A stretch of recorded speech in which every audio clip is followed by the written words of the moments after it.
tous les bienvenus à l'écoute du Grand Matin Week-end sur Sud Radio. On est ensemble jusqu'à 10h. La situation dans la bande de Gaza qui continue à émouvoir dans le pays. On vous pose cette question, est-ce que l'État a raison de continuer à interdire certaines manifestations pro-Palestine en France? Vous êtes très partagés sur Twitter. Vous répondez oui, mais à 51% d'entre vous. Tiens, commentaire sarcastique d'une de nos abonnés qui nous dit mais l'État n'interdit rien puisque ces manifestations ont lieu quand même. C'est un fait, il y avait près de 4000 manifestants pour la Palestine hier à Paris. Beaucoup d'interpellations. Tout de suite, on parle de la situation sur place.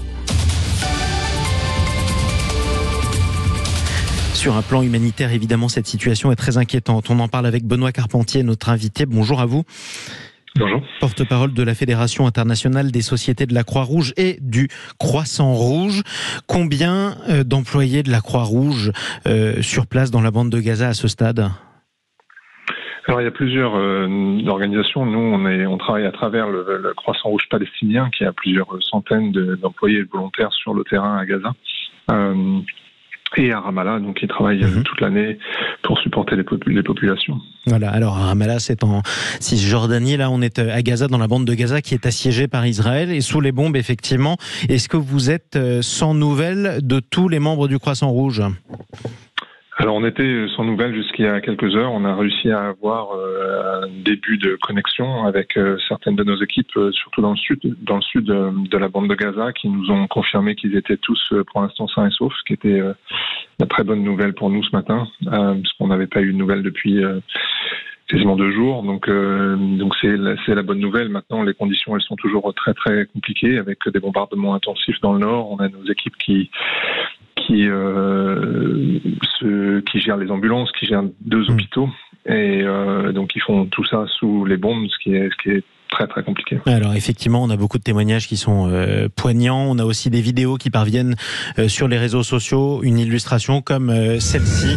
Alors c'est une scène où vous voyez 2 médecins du Croissant-Rouge qui emmènent dans une ambulance des bébés après un bombardement. Le médecin essaie de chanter pour rassurer le bébé. Il va fondre en larmes quelques minutes après, évidemment. Situation extrêmement éprouvante, j'imagine, pour vos médecins. Oui, absolument. Ils travaillent dans des conditions terribles. Ce qu'ils voient eux est terrible et leurs conditions de travail sont terribles. Donc et ça fait 3 semaines qu'ils travaillent sans relâche, sans se reposer, quasiment 24 heures sur 24. Donc le niveau de fatigue, le niveau de stress est énorme tous les jours. Donc c'est des conditions vraiment difficiles. Ils font le mieux qu'ils peuvent. C'est très compliqué. Là, à cause de la perte de connexion sur Gaza, ils ont été obligés de prépositionner leurs ambulances dans des endroits dans Gaza pour que les gens puissent venir les chercher quand il y avait besoin, parce que les gens ne pouvaient plus appeler le numéro d'urgence pour les hôpitaux. Donc ce qui les a mis aussi dans des situations encore plus dangereuses, parce qu'ils étaient disséminés sur le territoire. Donc c'est encore plus dangereux que d'être dans un endroit sécurisé près d'un hôpital. Alors je le disais il y a une demi-heure avec notre autre invité militaire, les chars israéliens continuent de se masser tout autour de la bande de Gaza. Ils devraient à un moment entrer en masse, en tout cas c'est ce qui est prévu. Est-ce qu'il y a un stade de ces opérations auquel vous vous dites que vous appellerez les membres du Croissant-Rouge à partir eux aussi ? Le Croissant-Rouge palestinien, c'est des gens qui vivent dans les communautés, c'est des volontaires qui viennent des communautés pour la plupart. Oui. Ils travaillent depuis plus de 60 ans. C'est des Gazaouis. Exactement. Donc c'est des gens locaux qui ne partiront pas. Ils ont déjà refusé de quitter leurs patients dans les hôpitaux. On leur a demandé de partir et de se diriger vers le sud plusieurs fois. Ils ont toujours refusé parce qu'ils ne veulent pas laisser leurs patients derrière. Chose importante que j'aimerais que vous confirmiez, parce qu'on entend beaucoup de choses. Notre invité l'a dit une demi-heure.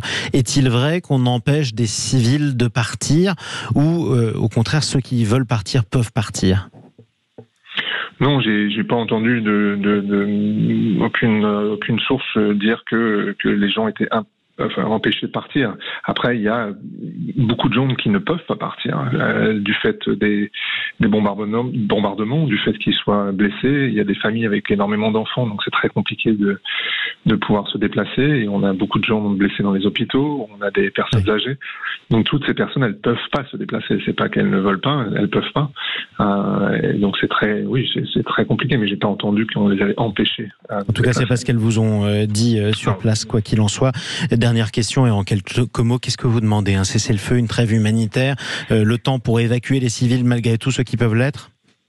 On demande plusieurs choses depuis même maintenant plusieurs semaines. C'est que les hôpitaux, les travailleurs humanitaires, les civils soient épargnés, soient protégés. Ça fait partie du droit international humanitaire qui n'est pas quelque chose de conditionnel, c'est quelque chose d'obligatoire.